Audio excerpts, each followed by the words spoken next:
everybody. Welcome back to Jessica's Reading Room. My name is Kim, and we are here for our monthly wrap-up video. We are here for December, the very last wrap-up for 2021. It's kind of a big deal. Not even gonna lie. I hope everybody had an awesome Christmas. I know I did. Ivan was actually home for Christmas this year. Also a big deal. It was a bit of a crazy month.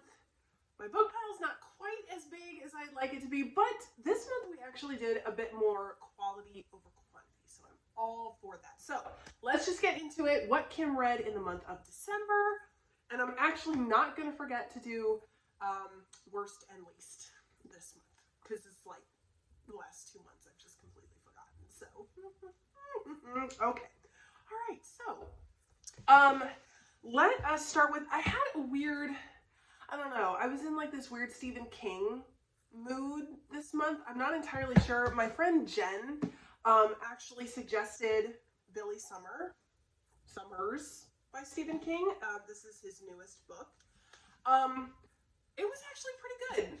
It's basically this assassin. You kind of follow him through what he says is his last job, but of course not everything goes according to plan.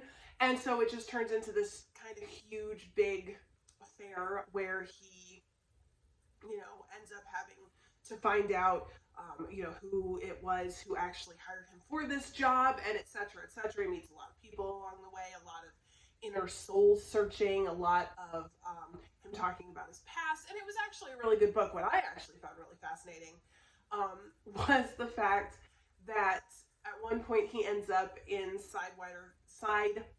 I'm so sorry if you can't tell, I'm like super congested right now. He ends up in Sidewinder, Colorado, and if you are a Stephen King fan, you know that is where the Overlook Hotel is located, and at one point they even like go to try and look over at the Overlook. I'm also high on Sudafed, so that also probably has a little something to do with it too. Okay. Anyways, so that for me, as a Stephen King fan, as a Shining fan, I just really liked that. I thought this was a good book, and it's relatively large too, so it's not like I got through this all in one day. So I was very emotionally attached, and I enjoyed it a lot. It was very good. So bravo, Stephen King. And then on that note, I decided to reread Misery by Stephen King. I mean,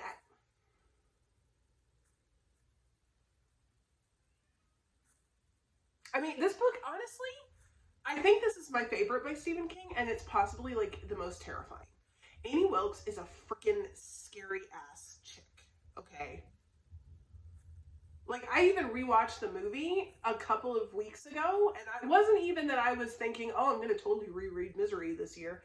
I just decided to rewatch the movie because I'm a huge Kathy Bates fan. I love James Caan so much, and I just love that story. And so then when I, like, finished the movie and then I read Billy Summers, I was like, let's just keep going with this Stephen King thing, and I reread it, and Annie Wilkes is freaking terrifying. So it's a brilliant book. It's amazing. There you go. Okay, then I also reread The Secret Garden. I know you can't, it's kind of hard to see. It's a weird edition. This is the children's classics. I got this back when I was in college, when I was working at the bookstore. I mean, it's really pretty, and it's got all these illustrations inside it. It's just that you can't actually read the writing, like with orange and gold. That was not very well thought out. So, all right. Anyways, it is written by Frances Hodgson Burnett. For some reason, I can never remember her name. I don't know why. I don't know. Anyway, The Secret Garden. It's a classic. It's brilliant. This is one of those books that I think every kid should read. I even read it when he was a kid. It's just an amazing story. It's brilliant. I love it. There's really not much else to say. I mean, it's if you know, you know. Know what I mean? But speaking of rereading, I also reread The Two Towers by J.R.R. Tolkien, part of the Lord of the Rings series.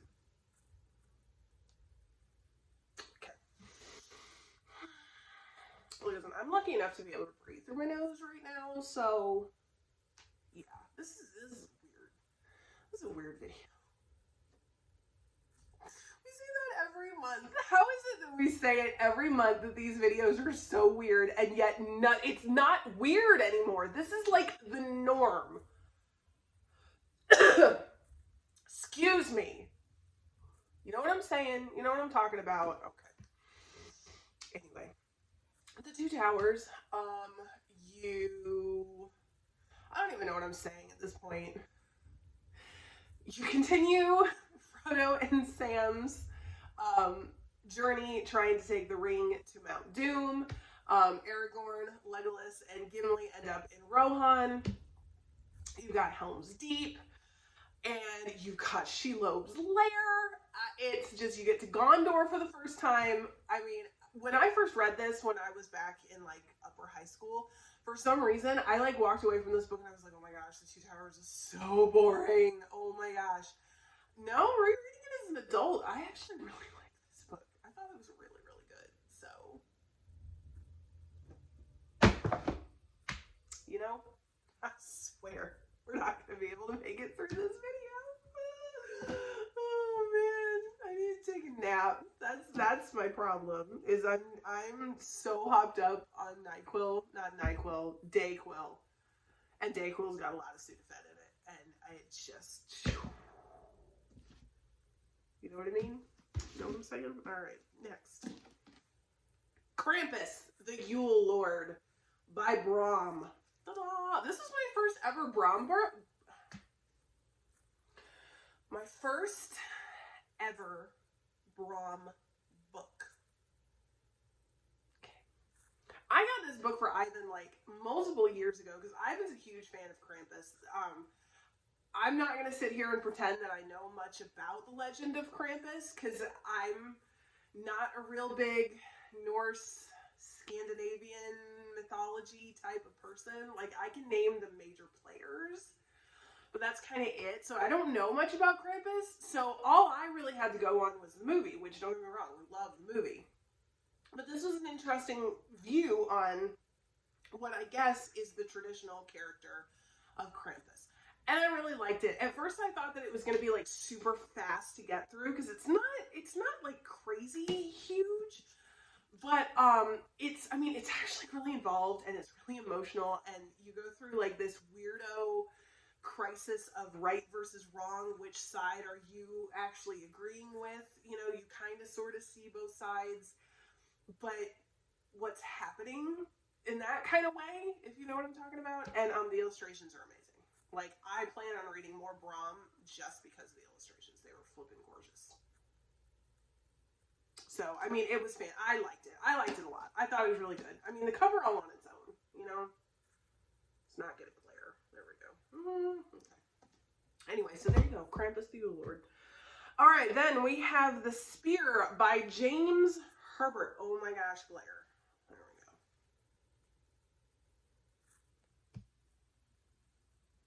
Is everything backwards today? Okay, we're not going to get into that. We're going to stay focused. Okay. This one, I saw this on Instagram months and months and months ago, and it is basically an ex-Mossad agent is randomly thrown into this investigation done by Mossad, done by British intelligence, of this modern neo-Nazi cult.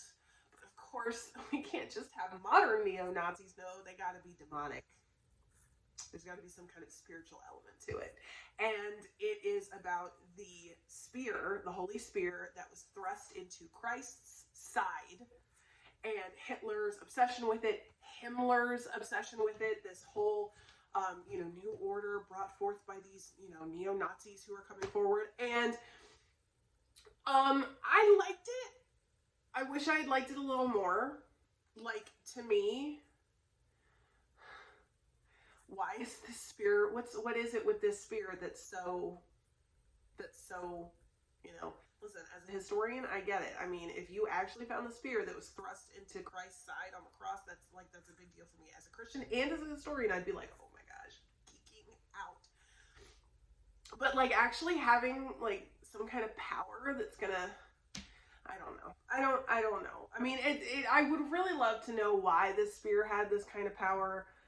I mean, this is literally a story told over the course of like 4 days, and that's pretty much it. So it was like, and it just, I mean, it was action and thriller. It was just not really my type of action and thriller, if that makes sense. I'm really glad I read it though. Like it was, and I mean, it's this vintage paperback, so I really love that.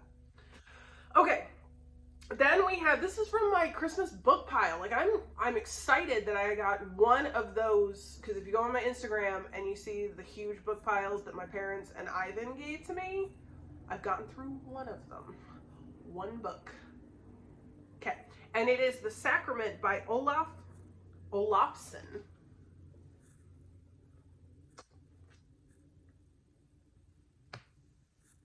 I kind of like that name, Olafsson. I mean, we should all go to Norway or Iceland. Oh, he's from Iceland. Okay. All right, I'm sorry. I told you. I don't know what's happening right now. Okay, anyway. Basically, this nun is being sent by the Vatican to this school in Iceland. It is run by the church, but the church doesn't really pay much attention to it. There's the possibility of abuse by the administration on the students. I mean, you guys know me. I'm all about nuns and convents and cults and all of this stuff. But I mean, by the time I was done with this book, I was just kind of sitting there going, honestly, it could have used some ghosts. Like, why weren't there any ghosts in this book? And why wasn't more time spent in the convent? Like, you know, it just felt a little flat for me. It was okay. It was okay. It was an okay book.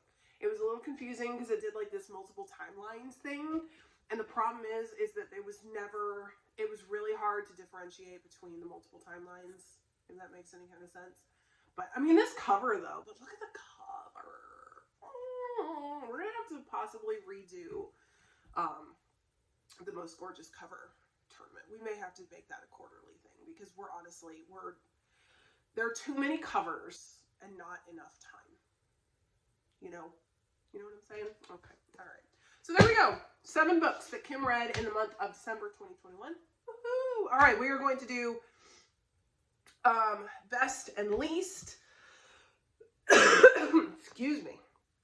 Okay, so we can only do best of stuff that I have not read before. Okay. I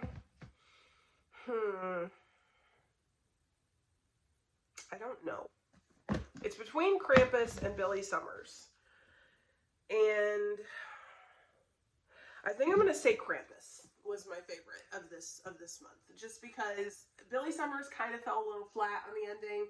This one pretty much carried me the whole way through, and I mean the artwork was brilliant. So, and then least we're gonna have to say The Sacrament, just again because it just fell really flat.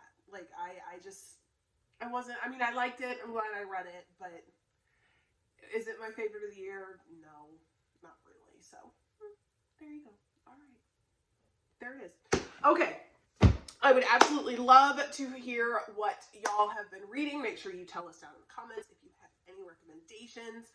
I mean, mental hospitals, insane asylums, crazy cults, haunted establishments.